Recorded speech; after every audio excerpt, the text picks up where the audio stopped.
I'm so glad that you're here with us today, and as always now we invite our friends who are at Weber County Jail who join us on every Tuesday night. We're glad that you're able to tune in as well.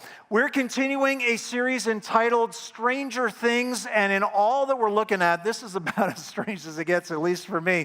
God is going to give a donkey the ability to speak. What is up with that? And let me give you a little bit of a preview of what this story is all about.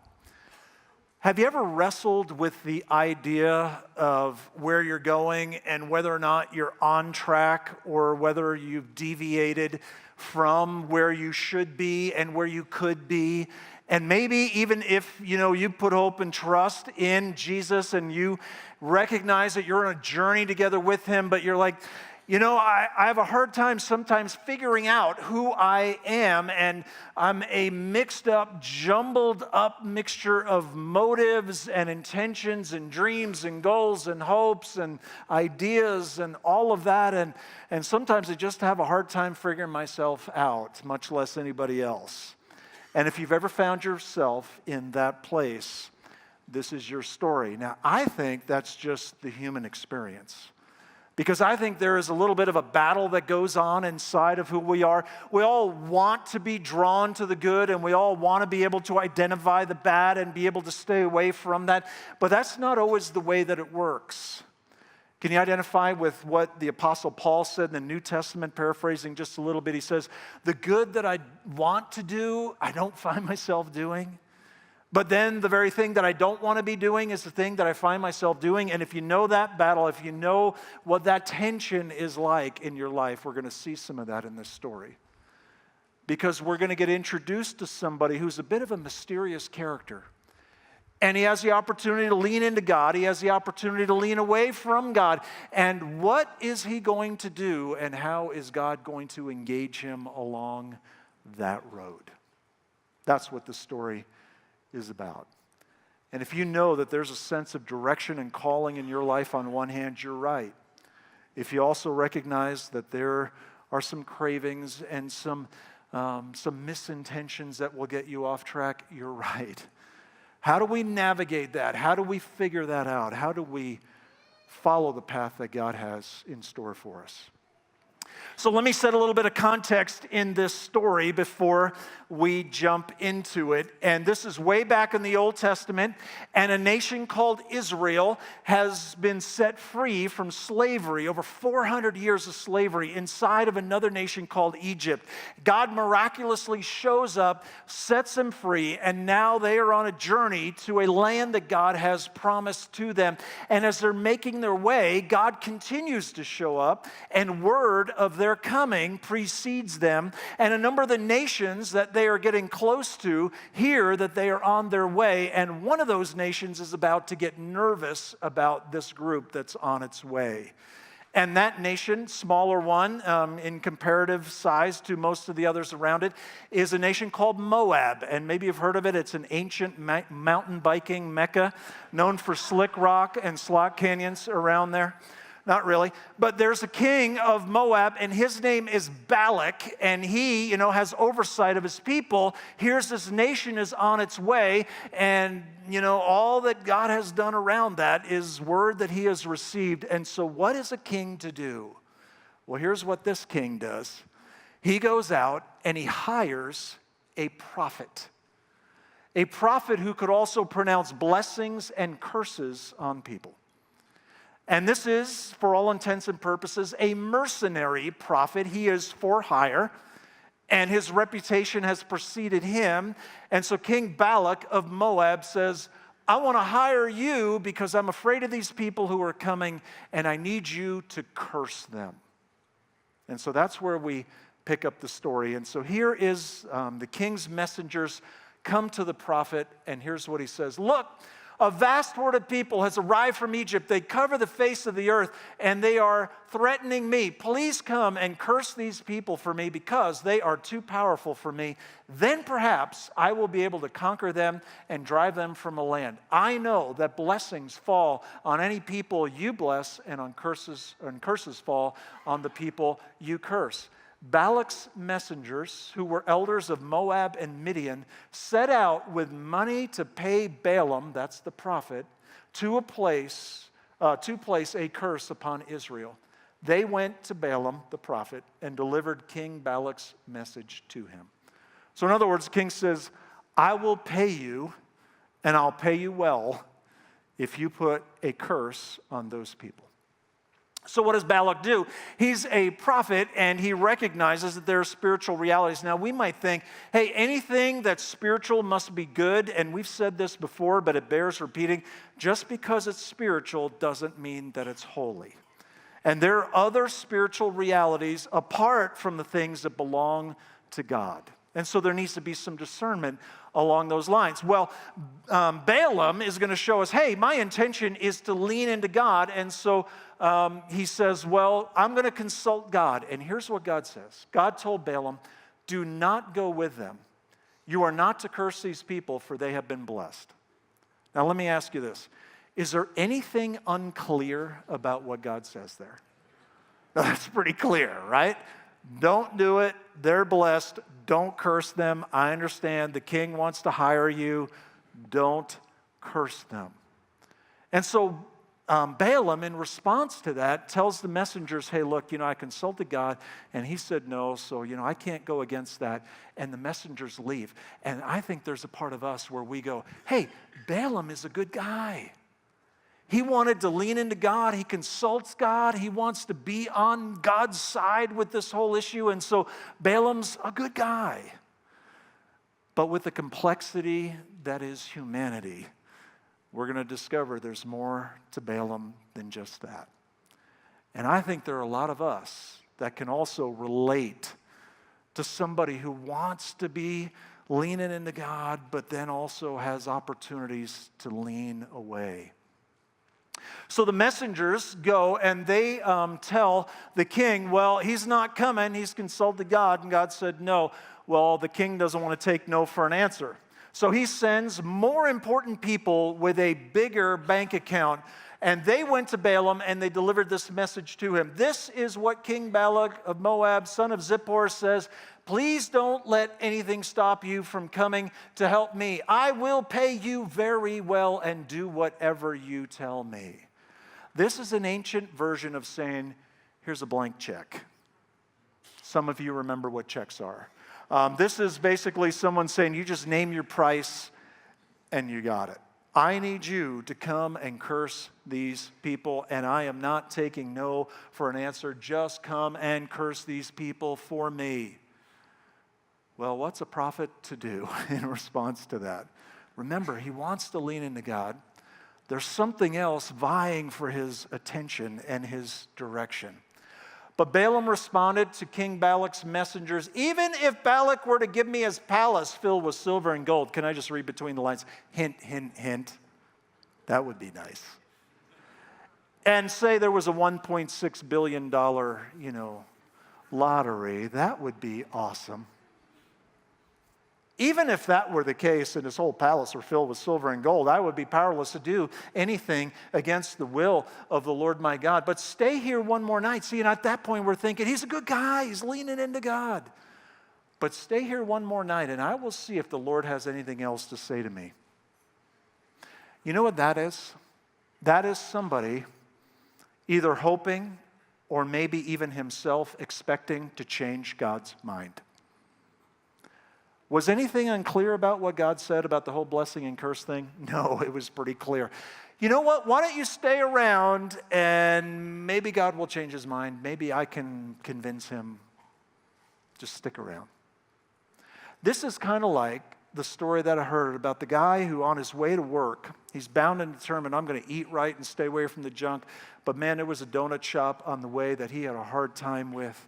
And he's driving one day, he's like, I'm going to be good, I'm going to be good. But you know what? If there's a spot right out in front, I'm going to take that as God's sign that I'm supposed to pull in there to the donut shop. And sure enough, the sixth time around the block, there's a spot right in the front. And maybe, if I circle around one more day, God will change his mind and it will be different than it was before because I heard clearly what it was before. So God comes to Balaam and says, you know what? Go with him. Well, did God change his mind? I think this is one of those moments God did not change his mind, but he's going to let somebody do what their heart is intent on doing. And sometimes it's a scary place to be. God will allow us to do what our heart intends. And so the next day, Balaam gets up and he goes with these messengers, and it tells us that God is angry with him. And when I'd say, well, why is God angry? Because he told him to go. And there's every indication from later in the story that we'll see in a little bit that Balaam now, he's going to go and get his payday from the king by cursing the people and not blessing them. And so he's riding out of town, and he's on a donkey, and he's got those messengers with him, and he is on his way to Moab, and the king has summoned him. He's got a blank check, and he's on his way. And that's where this becomes a stranger thing. Because God sends this angel that stands right in the middle of the road. And the donkey can see the angel, but Balaam cannot see the angel. And so they're riding along, and the donkey sees it, and, you know, like any of us, when you see something like that that is very out of the ordinary, the donkey diverts off the path and goes to the side. And Balaam gets really mad, and he starts hitting the donkey. And the angel backs up a little bit, and they start down the way again, but then it sees the angel, and it kind of goes up against a rock face and actually steps on Balaam's foot, and he gets really angry, and he starts beating the donkey. The angel backs up again and goes into an area where there's not much room to pass on either side, and it's blocking the road, and the donkey sees it. Balaam still doesn't see the angel, and it just goes down onto its belly. It just says, kind of like, I surrender, I give up. And Balaam starts hitting it again. Here's one person's representation of that moment there. And that's the moment in which God gives a donkey the ability to speak. Have you ever wondered what your pets would say if they could speak? I don't know that I would really want to entertain that notion for too long. But here's how this story plays out. Then the Lord gave the donkey the ability to speak. What have I done to you that deserves you beating me these 3 times? It asked Balaam. You have made me look like a fool, Balaam shouted. Now take that in for just a moment. A guy is yelling at his donkey that the donkey has made him look like a fool, and he's having a conversation with his donkey. If I had a sword with me, I would kill you, but I am the same donkey you've ridden all your life, the donkey answered. Have I ever done anything to you like this before? No, Balaam admitted. The donkey's got a point here. Then the Lord opened Balaam's eyes, and he saw the angel of the Lord standing in the roadway with a drawn sword in his hand. Oh, now I get it. Balaam bowed his head and fell face down on the ground before him. And as the story goes on, God tells him, you know what, you can go with them, but don't tell them anything or do anything that I do not tell you to do. And he winds up meeting with the king of Moab, and instead of cursing the people, he winds up blessing the people, not once, but 3 times. And we think that's a good guy. And yeah, he got a little bit off track and had kind of changed his heart and mind along the way, but that's a good guy. And God turned him around and got him back on the path. And that's not the end of the story of Balaam, though, because after that whole escapade, there was a time he was involved in leading the whole nation astray, and 24,000 people wind up dying as a result of it. But I thought he was a good guy. I think Balaam is a guy just like the rest of humanity, that has a jumbled up, mixed up self inside of him, and a lot of times we talk ourselves into and convince ourselves that we've got the best motives and the right intentions, and we're even unaware that it puts us in the place that we don't want to be. And so Balaam really, is this picture of us, of being conflicted, being torn, being pulled in a couple different directions, and many times being unaware ourselves just where we are on the road at any given moment. So to help us sort that out, what are some lessons from this donkey talk that happens along this road, and really the bigger story? Here's the first one. Know my weaknesses. Do you know what is most likely to get you off track? What is the most likely thing that would cause you to lean away from God and not into God? And maybe even it's something that you recognize doesn't have anything to do with what God is doing, but man, does it look good. And it seems like it's going to provide me with some price, a payoff. And it's not really fun to focus on our weaknesses, but it's wise to do so. Because all of us, we have strengths, we have weaknesses. It's good to know what those are and what is going to be most likely to get us off track. What was it for Balaam? He's actually talked about a couple times in the New Testament. Here it is in 2 Peter. This is one of the guys who walked with Jesus for 3 years. And he's talking about teachers in his day that have gotten off track. And he says, they have wandered off the right road and followed the footsteps, here he is, of Balaam, son of Beor, who loved to earn money by doing wrong. That was his weakness. And it drew him in and it drew him away from the direction that God had for him. Do you know what it is for you? And again, it's not a whole lot of fun to talk about that, but one of the things that we all have in common is that we have this battle, we have this wrestling inside of ourselves, and we'd like to think that it's often very cut and dry, black and white, but it just isn't that simple. I'm a big Lord of the Rings fan. I can still remember reading that whole trilogy of books back in the day when I was in my teens and just was fascinated and captured by that whole story. Love everything about it except one thing. In that story, evil is portrayed as pure darkness. And in one sense, it is.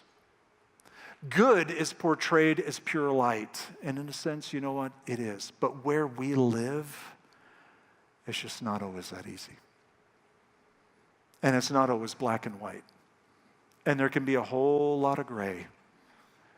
And as we think about where we're going and the things that matter to us and what we want to be doing, I think in our heart of hearts, we're a lot like Balaam, where we think, yeah, you know what? I want to lean into God. But I got to know that there are some things that are causing me to lean the other way.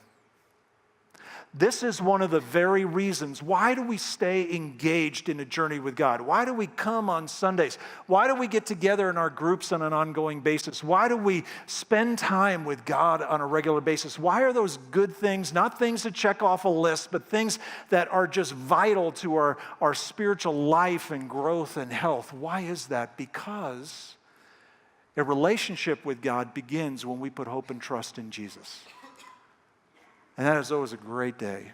But you know what? That's not the end. That's just the beginning. And what begins on that day is a journey that we take together with God in this gray world of ours where God wants to lead us in the ways that He has for us. And we've got to recognize there are some things that are going to long to pull us in a different direction than that and to get us off track. Do you know what your weaknesses are? Do you know where it is most likely to be a tempting opportunity to step off the path that God has for you? And maybe even more importantly than that, what are we going to do about it? Are you staying engaged? Are you continuing to learn? Are you connected to others who can join you in that journey and help you along the way? Another lesson from that donkey talk in the form of a question. How far will God have to go to get my attention? This is a story about God going to great extremes to get one man's attention. Your heart is set to do the thing that God would not have you to do. And what does God do? God goes on that journey with him. God gives a U-turn moment for him where he can turn his heart back in the right direction. As you look at your life, have you gone past some of the attempts that God has made to get your attention?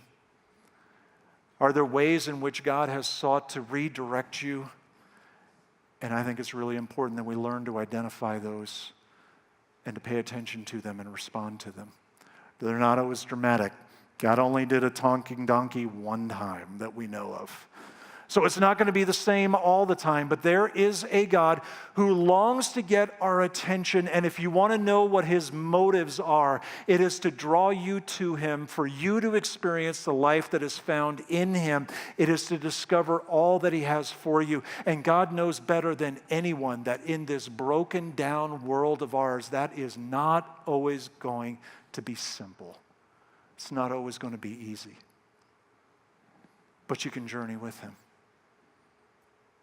And there's a God who sometimes, in spite of who we are, continues to walk with us with the goal, the intention, to get us back on track for where he wants us to go. Which really ties into this final lesson here. God's purpose prevails despite my failures. Every single one of us here, we've failed. We've failed ourselves. I say this a lot, and it's so true that I don't live up to my own standards, much less a holy God's standards.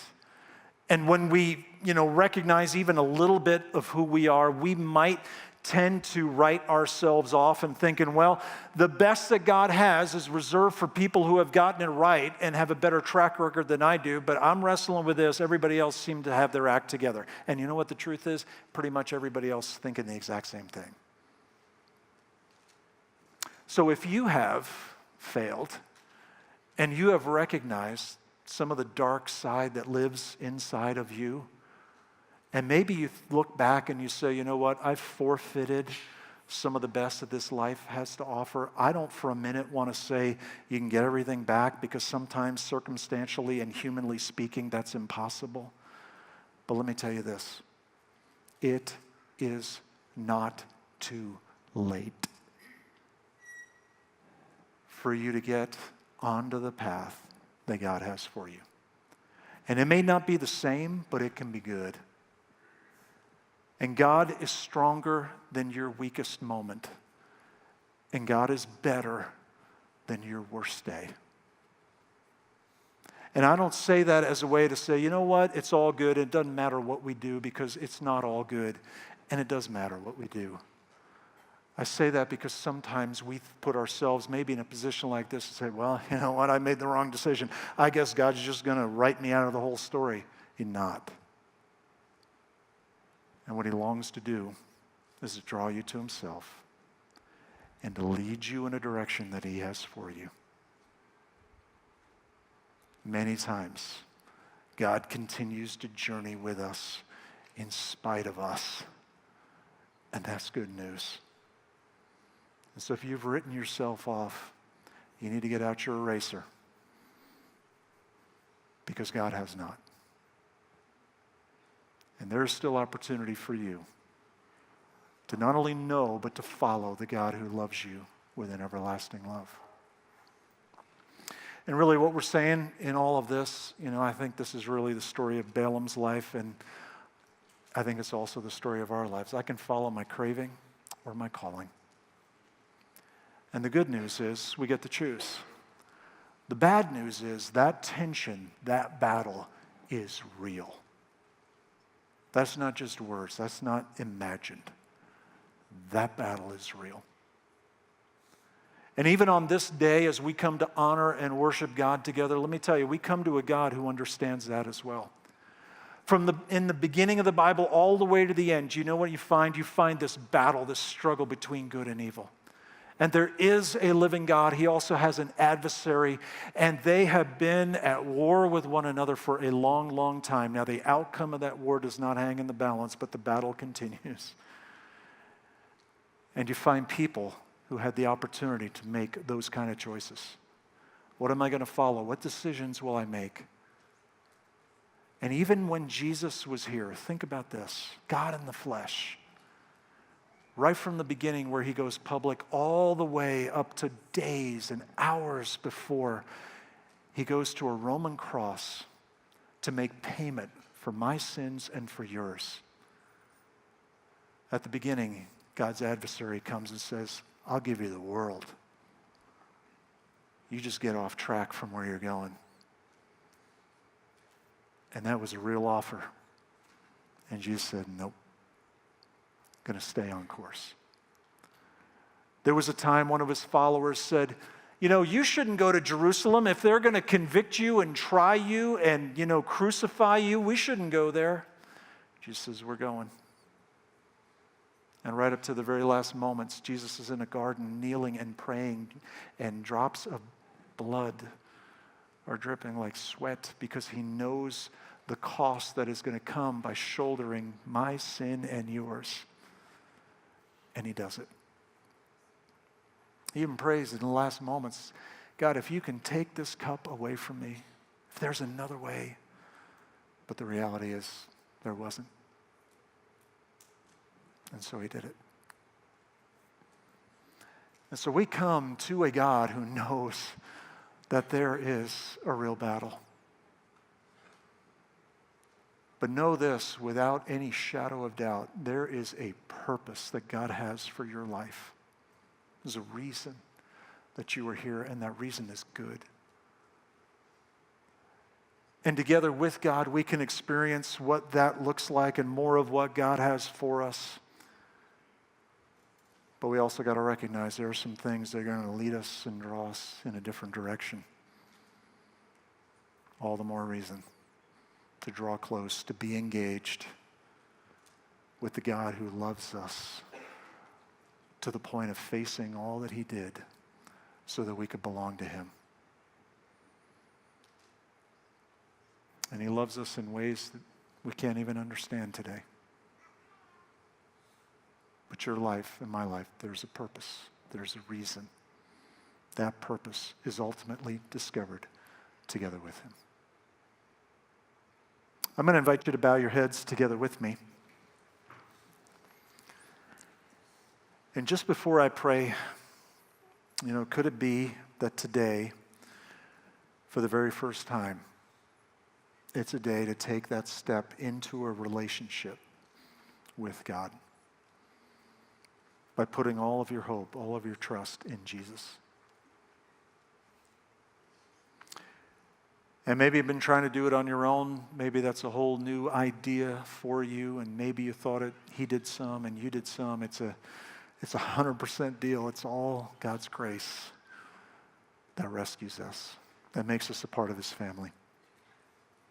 And it begins by acknowledging the truth about who we are, that we simply admit to God that we've missed it.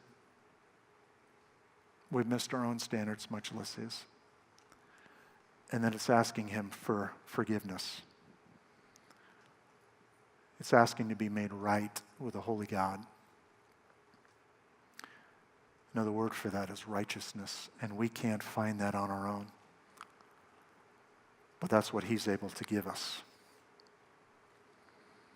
And in the moment a sincere heart turns in that direction, we belong to him. We don't have to wait till the end of this life to find out if that took. It happens in that moment. And so inside of your own heart, your own mind, your own life, anytime, anywhere, you can take that step of faith and trust and know that you belong to him. God, thank you for your grace to us. Thank you for journeying with us many times in spite of who we are. Thank you for loving us with a tenacious, patient kind of love that even loves us on our worst days. And thank you that we can know that in a relationship with you, you can't love us anymore because you love us completely, and you will not love us any less. And so may we find the safety and security that is found in the relationship that is all you're doing. And may that set us free to follow you all the more and to learn to trust you. And especially, God, in those moments of struggle and battle and temptation. God, may we lean into you and more learn that life to the full is found together with you and all that you have in store for us. So we ask you to lead us in that direction, God, for your name's sake. Thank you for all of good gifts along the way. And so we ask and pray all of this in Jesus' name and for his sake. Amen.